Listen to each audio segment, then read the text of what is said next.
are you just as a human being?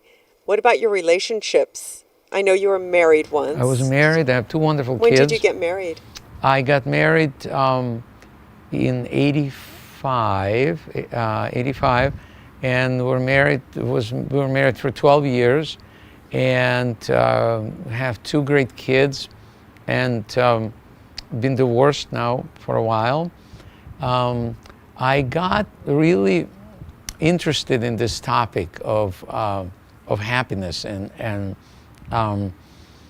I realized that, you know, I got married later in life, and I thought I kind of figured it out. And when things kind of went the wrong way, I realized I didn't figure it out. And so last 18 years, literally, I've been focused on this topic. Okay. And the topic is happily ever laughter. Happily ever laughter. Yes. I love that. And, I love that. What do you think went wrong? What do you think inside you? What do you think was your part? Oh, a lot. I mean, first of all, ignorance. Okay. Because you kind of think that, you know, once you get married, things will work out. Yeah, because that's a fairy tales. You know, Yes. They just say, you know, and they live happily ever after, and the last two words, the end. Yes. It's like, wait, how? Yeah, what happened? Well, All you the messy forgot. stuff Yeah, in between. you forgot to tell us this. Yeah, What act happened? 2. Exactly. So this has been 18 years of trying to figure out the Act 2, and fascinating. I went back to college, went to University of Pennsylvania, got my master's degree, graduated 2000. What did you get your master's in? In psychology. Okay. Yeah, 2006. I studied with one of the best professors. You know, he's a father of positive psychology, Martin Seligman. Mm-hmm. Studied with him directly.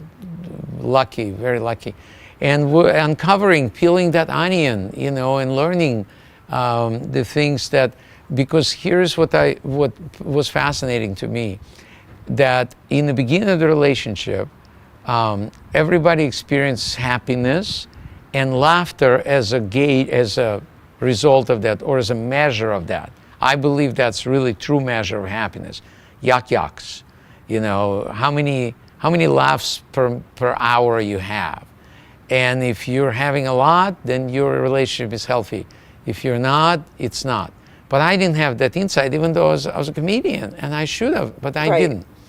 And so once I started watching and realizing how many divorces are around people, and how people can't figure this out, and they normally get stuck on some dysfunction that happened. So whether somebody got into drinking or drugs or cheating, that's where they normally put the blame. Mm-hmm. And they don't want to see their part or what the other person, why they started doing, none of that. Yes. They got stuck. And then they get another relationship that is exactly like that.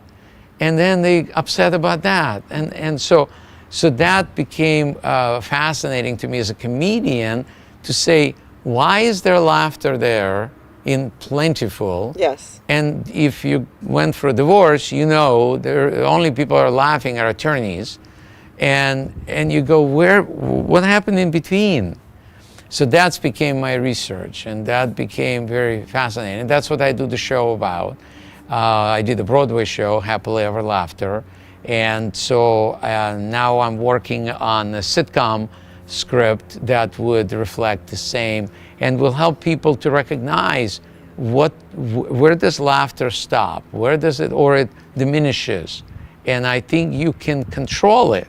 And it's not about being funny, because people say, well, you're a comedian. Well, I was a comedian then, and I still didn't know what to do. Yes. It's not about being funny or telling jokes.